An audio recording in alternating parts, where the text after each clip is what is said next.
Welcome back to TMI with Terrell and Martha, and we're so glad to be here today. If you're watching us on YouTube, please be sure to like and subscribe. Put your comments in the sections, and we want to know what you think. And today is a very special day because we have Governor Nathan Deal with us, and we are so happy to have you here. I have known Governor Deal, for 30 years at least. I worked for him for a little while on Real Pack and set up tea party meetings for him. I'm not sure if that was a lot of fun or not, but it was fun for me. But what an honor. He has been such a teacher throughout his career. Yes. I mean, yes, he was a judge and a state rep and a state senator and congressman and governor. Okay, he did all those things, but he's also got a heart for education. I think that sort of came from his parents, and also he loves to teach. And so we wanted to have him here today because he has written a children's book called Veto, the Governor's Cat. We're going to talk a little bit about that, but we're also going to talk about some other things too. That sounds fun to me, and especially since this is my first chance to actually meet you. It's quite the honor, and you know, your reputation precedes you for sure. My pleasure to be with you. So yeah, and I'm also my husband and I write children's books about our farm animals. All right. So I'm going to give you mine, and I'm hoping I can get one of your books You while you're certainly here. can. You certainly may. You certainly may. So first of all, Okay. tell us the story of this children's book, because it's kind of at the end of your political career that you write this book. But tell us the story about this book. Well, I'm gonna pick this up right here. I know you're going to get a little emotional and that's telling fine the story. too, because I get emotional because there's Yep. emotion behind the book. As you may know, my first wife, Sandra, Know who her. we were married for I over did know her. 56 years, as First Lady, she made literacy her primary project. And when she took it on, put it down. she took it on with a vengeance. Yes, she did. And she decided the best way that she could try to get children interested in wanting to read was to read to them. And she was one of these people that when she read a book to children, it was very animated. And she got their attention and brought them into the story did. that was being told. Well, after we left office in January of 2019, she was still getting requests for come read to this Yeah. school, read to this library, and so forth. She'd read in every county, all 159 of them, all 181 school systems. That's amazing. And over 1,000 individual classrooms. We estimate it was over 250,000 Georgia students actually heard her read a book to them. That's my dream. So I love she told me, we were out of office, and she said, Nathan, I've read all the good children's books that I have. I want you to write me one. Oh my gosh, that's Well, great. you know, us husbands, we'll do most anything the wife asks you. Just to get 'em Especially off- after 50 years. Yeah, Right. Just to get them off your case, you know. Yeah, So yeah. I said, sure, I'll do that. Well, it rocked along, and she had had breast cancer previously. Right. I thought it was all over with. It was a lumpectomy, and it was removed, and she took the chemo and the radiation and all of that. I did not know that it was the kind of cancer that would migrate. Well, in her case, it did. It migrated to her brain. Wow. And so she began to have some outward symptoms of that. We went to the doctors, and they verified that, yes, it had migrated to the brain. So here I am. I had not written that children's book. Oh boy. There comes the pressure, right? So I got busy, and I wrote it in its original form. I was able to read it to her. Oh. She understood it. She gave me the thumbs up. Oh, good. Yeah. So It was approved. she approved it. So that was that was the origin of the book. Right. But I decided that I did not want to write a book that all it was flashy colors and cartoons and things of that nature. And there was a slogan that had been framed and is on my foyer table. And I, for the life of me, don't know where it came from. Somebody gave it to me. And it says, educating the mind without educating the heart It's a waste of time. is no education at all. Yeah, I agree 100%. That's from Aristotle. Aristotle. So we've known that for a A long, long time. Yeah. So I decided, well, too many of the children's books that I see don't have the purpose of educating the heart. Mind, yes. If they can learn to read, that's great. So I had a dual purpose in it, to help them That's learn to wonderful. read, but also to teach them some moral More- lessons in the process. That's exactly. So that's what this book is about, and it's true story in many respects. May I tell you a little Yes, bit please. about Yes, that? Please. please. Well, I had written it in its original form, and I took it to the publishing company, and they had read it, and they had a session with me to talk about the book and publishing it and so forth. And they said, well, tell us the story behind the story. I said, well, it's a true story. There are real cats. In fact, Veto is still living. And I'd gotten to the point in the book where, and I won't go into all of it, but the cats had lived at the governor's mansion, and we had to leave because the Kemps were coming in. They had dogs, and they weren't cat-friendly dogs. So There Bill you and go. Veto, we felt like we needed to take them with us to protect them. So we did, and they were loaded in the back of the big Suburban, and one of the scenes in there is about the trooper who had that responsibility, and it's truly the wow. herding cat story of putting them both in the same crate. So Oh forth. boy. They end the crate, they get up to the river in Habersham County. They open the back of the Suburban and open the crate, and they run into the woods. Oh no. And I call them, they won't come out. And I said, well, they'll come out in the morning. And the publisher said, well, what did they do in the woods that night? I said, I have absolutely no idea. I'm telling you, this was a true story of things that I observed, and I'm writing what I have observed. And they said, well, we think your readers would like to know what they did in the woods that night. And I said, you mean you want me to move from fact into my imagination? And they said, yes. I said, that's a dangerous thing to do. You are opening up a can of worms right But there. I must admit, I had more fun doing that. That's amazing. And I tried to make sure that these animals and birds conveyed a message in what they had to say. And I tell the parents and those who are going to read books to the children, this book in particular, you have to give these animals and birds voices. Yeah. And there are some interesting animals and birds with some interesting voices. I love it. Would you like to hear some of them? Yes, yes. Well, there's love a it. scene that first night, and they are in the woods. They're huddled together. It is getting dark. And I tell the children, you got to believe that you're with Veto and Bill. That's his brother's name, Bill. You're part of the hijinks Yes. in the woods. You have to understand where they are. You have to be with them. And all of a sudden they hear this, ooh, ooh, who are you? And they look up and there's this big gray bird, and Vito says, my name is Vito and this is my brother Bill, and we've never been outside tonight. We're scared. And the bird says, my name is Oliver. I am the night watchman of this forest. Wow. And this is the first line of teaching a lesson. He said, your courage is a candle in the dark. I love it. Oh my Don't be afraid. Well, here they are. They feel a little better as a result of that. And they begin to be introduced to some other characters in the woods, and one that you'll relate to. And I'll tell you this. This is a story behind the story. Right. All of a sudden, they see this shadowy figure sort of coming out from the shadows and coming closer and closer. And it gets closer, and she says, hello, my name is Raquel. I'm a raccoon.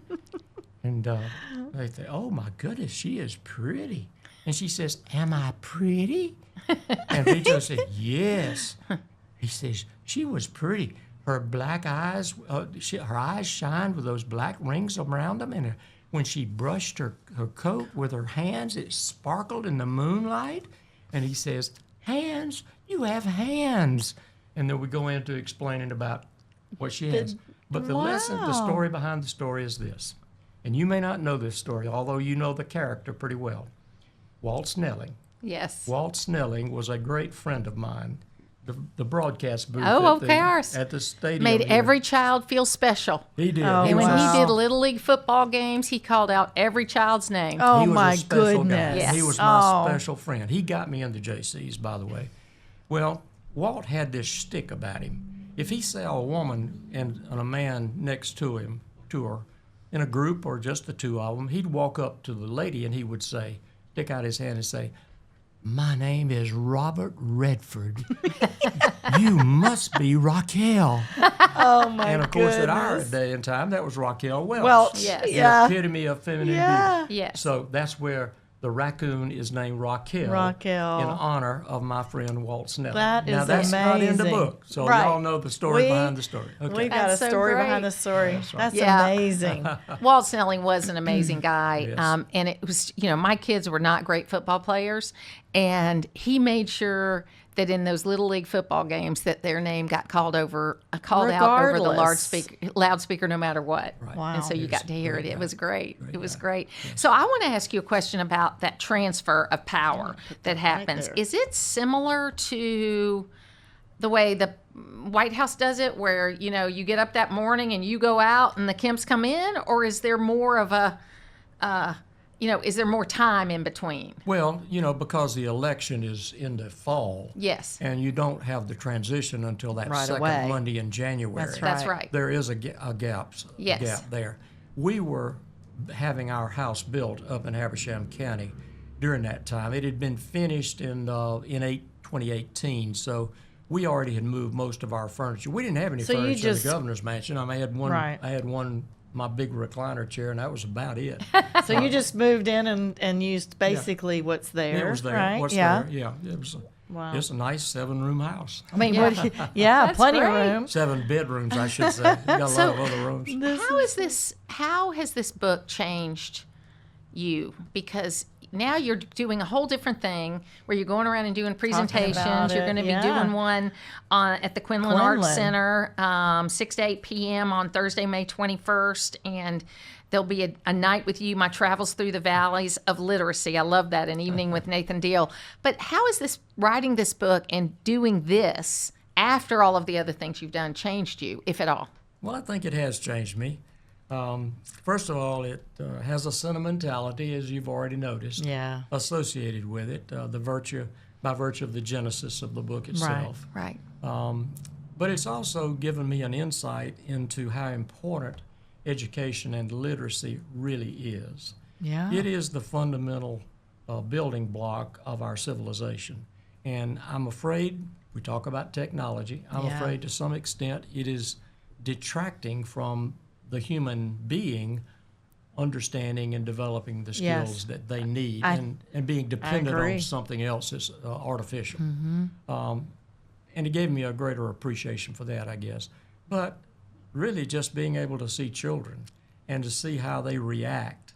They really react. It if you lights give- up your world, if you doesn't give- it? If you give things voices and make them want to listen. You want to hear another one? Sure. Of course. Yes. Well, I got to give you a test first. Okay. Now. Uh-oh. One of the characters in the book is a bird, Okay. and Veto has had Bill die. Okay. And that is a scenario unto itself. And Right.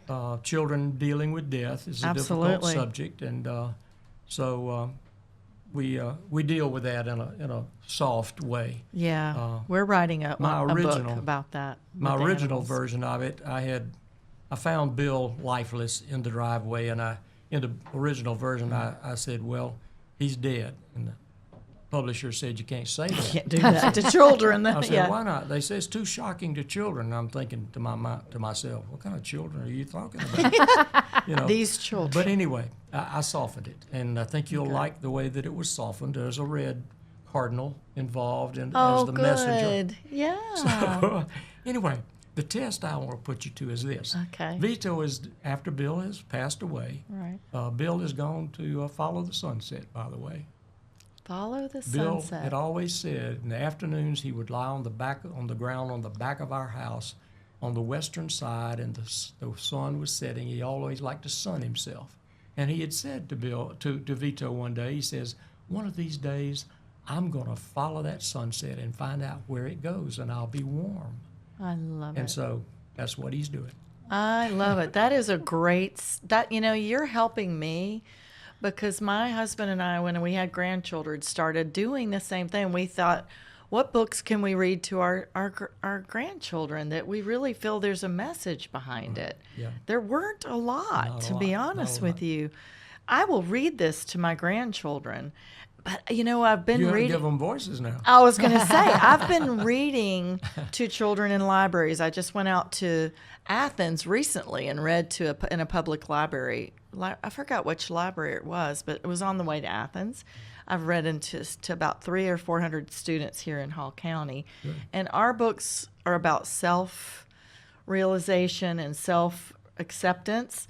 And the other one's about respecting elders. But it's stories told that were kind of real, similar to what you were doing through our animals. We had an animal pass away, and we were struggling with, writing the story of the animals having to come to terms with her death. And you've helped me give me some ideas. And oh my gosh, I need to start practicing Voices. I need to Yes, give. you have to do that. Right. I This have is a the little test. puppet, but Okay, I need what's to the do test? it. Okay, This is the what test. is it? Veto is all of otherwise old owl has told him that he needs to make friends. So he's walking along, and he's never wanted to get close to the river because, as he says, cats don't particularly like water, don't like to get wet. But he's decided to take his advice, and so he's out trying to make friends. And so he's walking down close to the river, and he sees this object. He thinks it's a stick. But as he gets closer to it, he realizes it's not a stick, it's a bird. And I'll tell you the story of that in just a minute, but I got to put you to the test first. Okay. Uh-oh. It turns out that this is a bird named Helen, and she is a heron. What can a heron teach children? From what I've watched on my property when the herons come, it would teach them stillness and balance and quiet attack. No, I'm just Okay. kidding. All right. Let me go Quiet through attack. Let me go through the conversation with the two of them. Okay. Veto, he's walking along trying to make friends, and he sees this bird, and he says, "Hello, my name is Veto." The bird turns around and says, "Shh, be quiet." Turns back around, stands real still, still. Veto says, "What are you doing?" She says, "Fishing." Turns back around, still. Patience. He says, "Why are you being so quiet?" She says, "You need to learn to be patient." Patience. Turns back around, he says, "What is patience?" She says, "Patience is when you wait for things to happen instead of trying to make them happen." Oh, I love it. Yeah. I have That's to a heron. I have to consult Helen's advice very often in my own Yes, life. that is a Got to heron. learn to be willing to be patient Yeah. and wait for things to happen, not keep trying to make them happen. That's Oh, right. Lord, have In my mercy. personality, I And it's- tend to try to make things happen, you know. You and I think we're a table of three that operate in that manner. Okay, what was the other question you had for me? Okay, so I want to ask you about kind of your career because you Right. had, what I would call kind of a traditional career in politics. I mean, you followed the path. I remember when I ran for Congress, I remember Joe Chitwood asked me, "Why are you trying to jump the line and just start out in Congress?" And I mean, it was good to Yeah. answer those kind of questions from people. I mean, it's important. Yeah. I had another person ask me who was going to take care of my children if I went to Congress, but my children were grown at that time. But you were, if I remember correctly, you're a juvenile judge, Yes. then a state rep, then a state senator, then a congressman. I was never a state rep. Never a I state went rep. from- Okay. I went from I was county attorney. That was the Okay. first official, although it was unelected. The first elected office I had was, it wasn't elected either. I was a juvenile court judge, but I was appointed by the Superior Court judges. Okay. So I did that for a number of years, and then I ran for the state senate in 1980, and was elected and stayed there for 12 And then from years. To Congress. to Congress, okay, and then to governor. Governor after Yeah, that, and that was a big thing because I don't remember how many years it had been since someone who had been a congressman became a governor. Nobody since Reconstruction. Nobody since Reconstruction. Wow. Okay, I knew it was like a long, long time. And I have come from a era of, you like outsiders and you want term limits and you want to like shake things up a lot. And so we're 20 years down the road of this. I think it kind of started after the Republican Revolution is kind of when we started talking this way. So that's 30 years ago. are we better off today than we were? Because it doesn't seem like we work together as well. But also, I think because people don't live in D.C. as much, they do this sleeping in their Commuting. office thing, Yeah. and they move back and forth. I think they're not creating the camaraderie, and that could be the problem. I'm not sure which one it is. Right. Well, it's a combination of all of those, quite frankly, in my Yeah. opinion. You're right. The traditional way to seek higher office is to have demonstrated that you could do things and be accountable for things, have a record that you could run on Right. before you Jumped ran in. for Yeah. public office. That was just expected. Exactly. Nowadays, that is not the case. Maybe it is this mentality of an outsider, someone who's not a part of the quote system. Right. There are pros and cons of that. Yeah. The cons are they have no clue what they're getting into. Yeah. And when that happens, what that does is it shifts the power to truly unelected people who are the staffs that advise them what Right. they should do. Yep. People never vote on those staffs. Right. But they're having a but huge they're voice having in a the huge game. voice in it. Absolutely. Especially if the individual has no footing upon which, by Just- way of experience, to Right. understand what the real process is. Right. That's the con of it, in my opinion. The pro of it is it does bring in new ideas.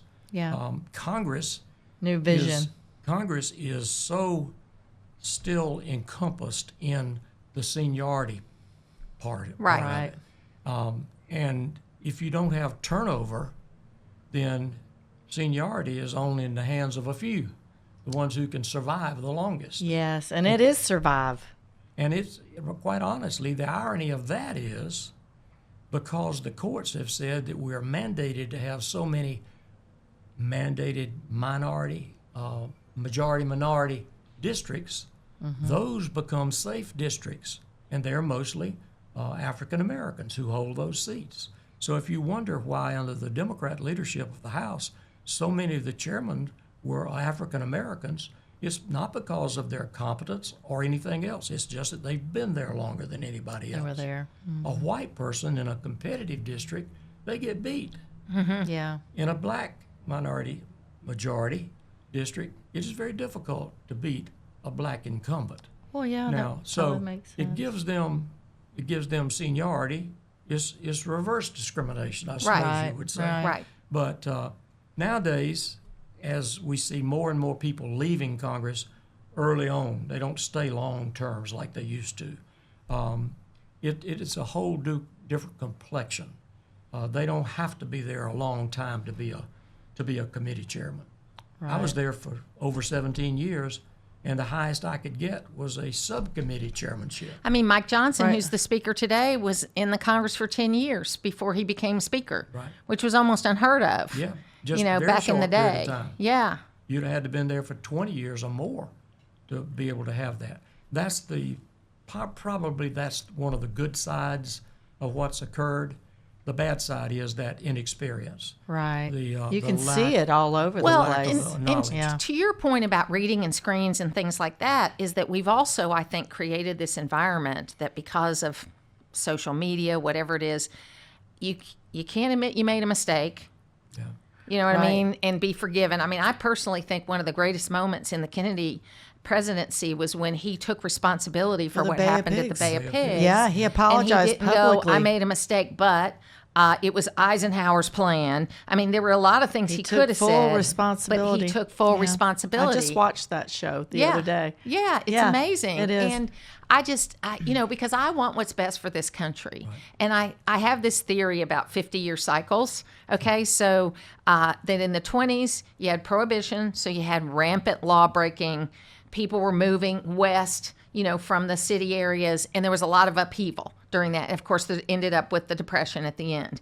And then in the 70s, kind of starting in the middle of the 60s, we had political assassinations, we had violence in the cities, Right. and then people moved to the suburbs. They left whatever and went to the suburbs. And now we're in the 2020s where we had political violence, we've had unrest, people are moving whole states. If they're having a problem where they're living, they're moving to a whole new state. Yeah.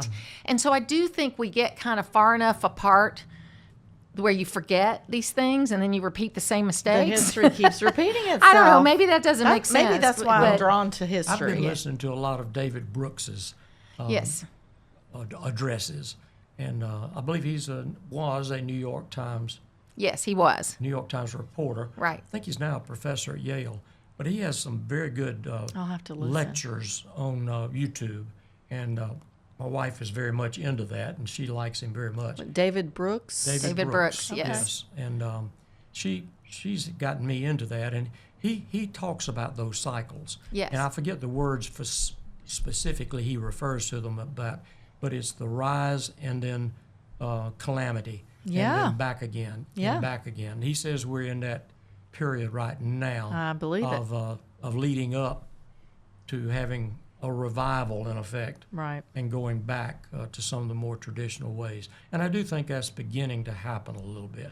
So I'm sure that a lot of people talked to you after you were getting either close to the end of being governor or right after about running for Senate. Okay, I'm sure people approached you about that during that because it's a logical thing that you have a governor who's won statewide run for Senate. But I think I remember talking to Zell Miller about how they had this lunch group in the United States Senate of all the people that used to be governors that were now senators, and they were all miserable. It was a bad choice, right? Because they went from a place Yeah. where you had not total autonomy, but you had control of a lot of things have and some could make real effect. decisions. Yep. And then you have to get together with, 100 people. Well, that's true. In fact, I've heard that same story from a lot of people who went that route, is that, the main difference is at the state level, you can get something done. Yeah, Yes. that was you can be effective. You can bring things to Yeah. a conclusion. The 40-day session for the legislative branch, even though it stretches out a bit beyond that, it has a time limit and a certainty. If you don't get it done by now, you're going to have to wait till next year. Yeah. Right. So at the federal level, Congress is in session virtually all year long, so you don't have that kind of time constraints. But there's a lot to be said for what we do at the state level being more efficient, in my opinion, more efficient than at the federal level. I think that's why the founders gave so much power to the states. Yeah. It was. They Yeah. didn't want Yeah. the They federal didn't want the government federal taking over all this stuff. And Right. they warned against it, actually. As I mentioned to you, I taught that class for Bernal on the Bully course called The Keeping of Our Republic. Well, the truth of the matter is we did not keep a republic. Right. It evolved into a democracy. Yeah. And a representative democracy. Yes. And there are a lot of the safeguards that the republic provided that we don't They're have not there. today. Right. And you can say that was good or bad. I don't know.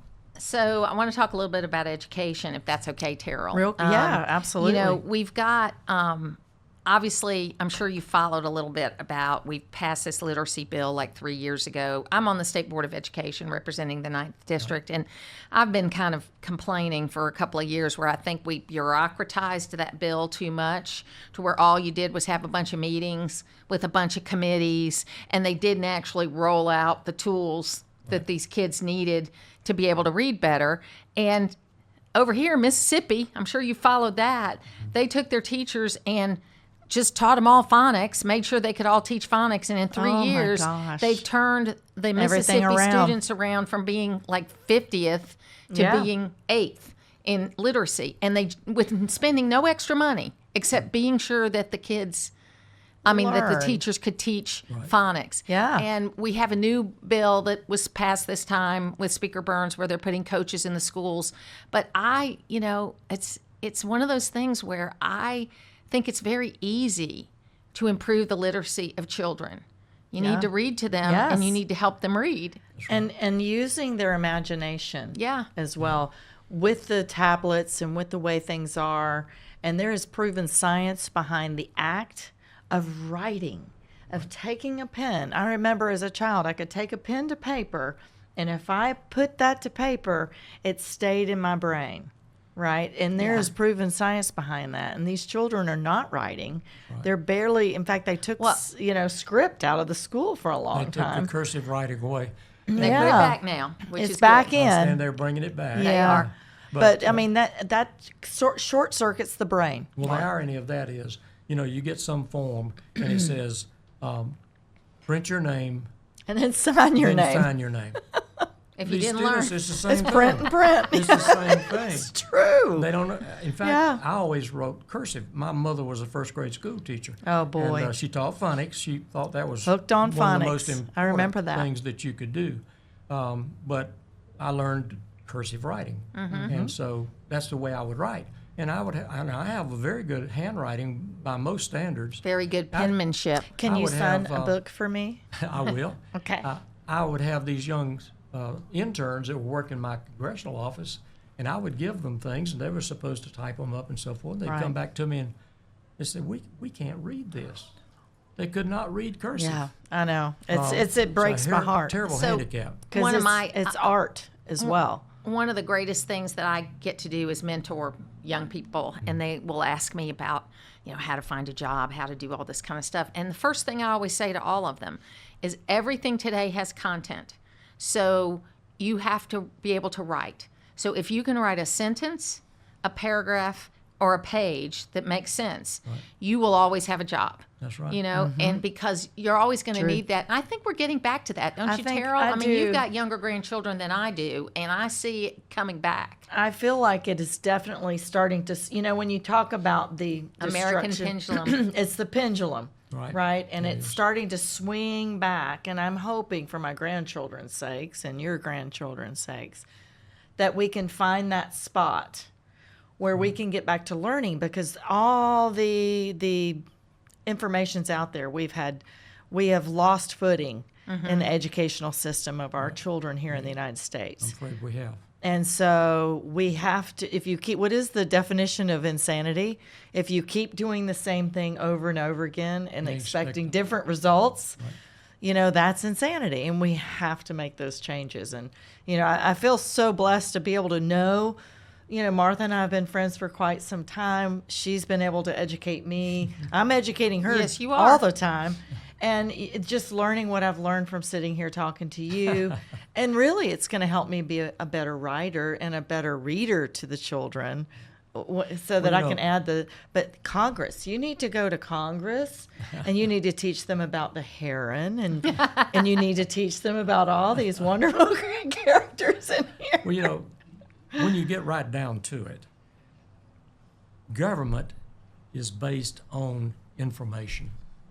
And information, to make it usable, requires that somebody be educated about what the information really is. It's true. When I was in Congress, and we had the August recess every year, a month that we were not in session, instead of taking long trips overseas like many of my colleagues did, I always took the whole month, and I had town hall meetings in every one of my counties. Started out, I had 20 counties. I bordered 4 states: South Carolina, North Carolina, Tennessee, and Alabama was my first district. Wow. Yes. 20 counties across the top of the state.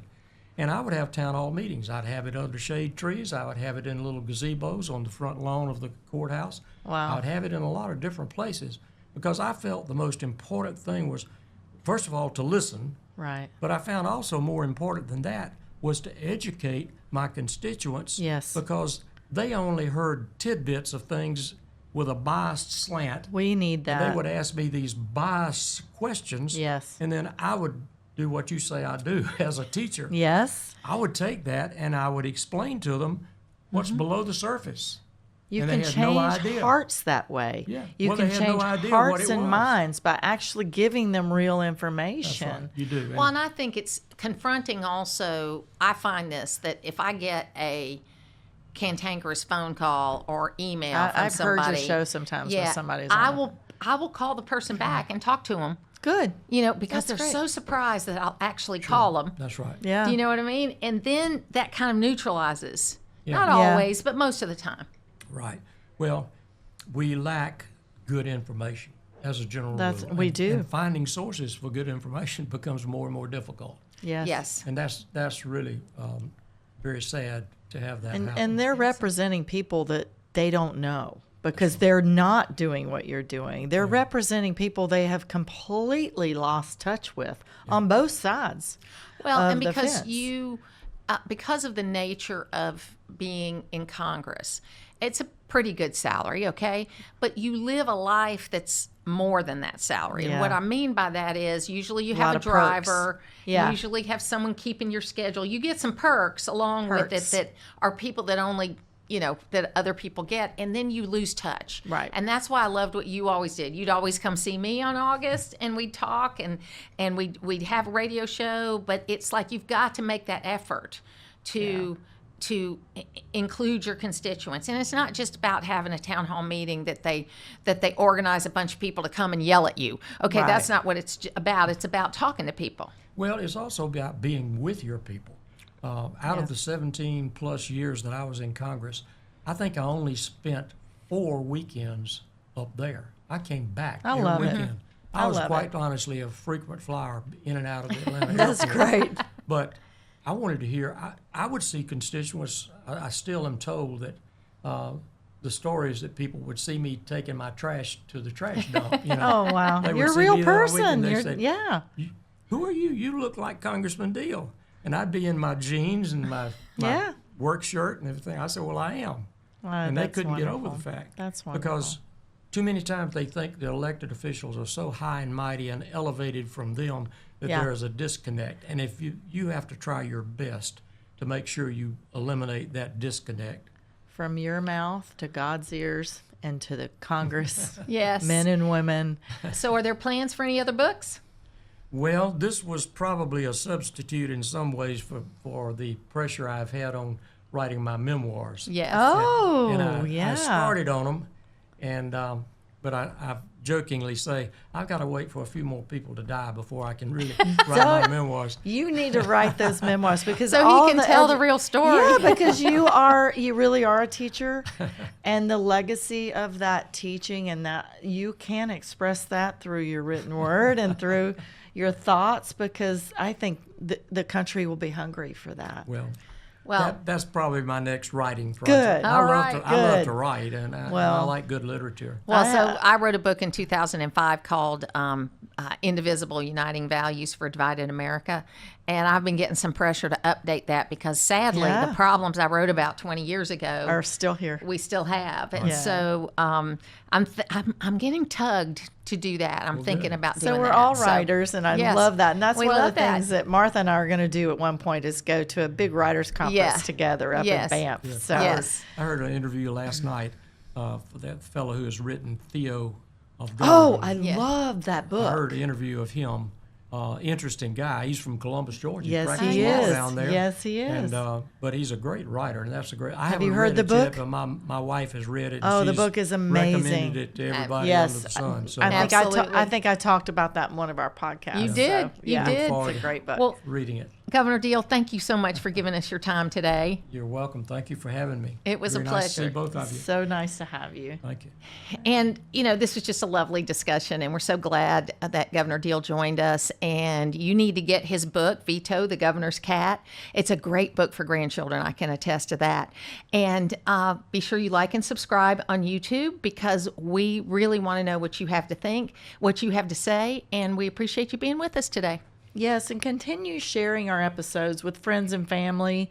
That's how we can expand our voice to you and the community around us. Also reminding our Gainesville community to come see and hear this story for yourself at Quinlan. We do have an event on the 21st of May at Quinlan. You can get tickets online. And you'll get to actually, I think you'll be selling your books there as well. So you can get a book for yourself. It's been such an amazing opportunity to talk to you all. We know, because we do this regularly for you, that your wellness deserves a little oversharing.